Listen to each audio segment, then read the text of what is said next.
Before the Velvet Underground, and before he became one of the most important songwriters of his generation, Lou Reed was a songwriter for hire at a company called Pickwick Records. He churned out songs deliberately intended to be top 40 hits and released under a variety of fake group names, the most successful of which was a song that they'd hoped would spawn a dance craze, The Ostrich.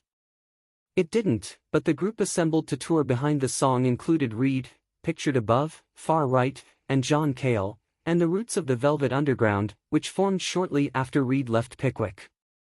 Those songs have popped up on compilations and bootlegs over the decades, but the first official anthology, Why Don't You Smile Now, Lou Reed at Pickwick Records 1964-65, will be released September 27 on Light in the Attic Records, in partnership with Laurie Anderson and the Lou Reed Archive, with physical copies to follow on October 4.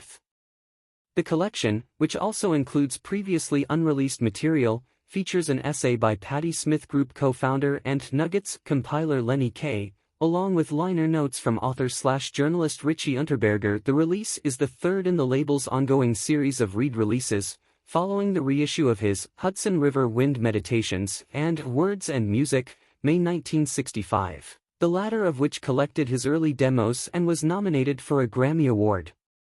Pickwick was a budget label that specialized in sound-alike recordings that emulated the major pop hits of the day of the early 60s, spanning everything from garage rock and girl group pop to blue-eyed soul and teen idol balladry.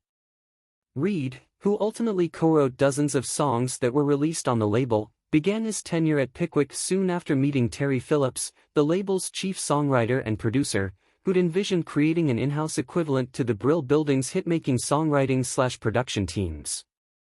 Despite the assembly line nature of the job, Reed's tenure at Pickwick dramatically increased his studio experience, discipline and musical versatility, all of which would bear fruit in the Velvet Underground. For example, his song for the group, I Found a Reason, was recorded in both a country-esque version and the final doo-wop inflected release, and later in his career, along with The Ostrich and Why Don't You Smile, the latter of which was the first released Reed Cale composition and was later covered by Spiritualized. The 25-song collection includes soul pop, On the High Lives' Soul City, surf-tinged doo-wop, On the Hollywood's Teardrop in the Sand, and riff-driven garage rock, On the Roughnecks' You're Driving Me Insane.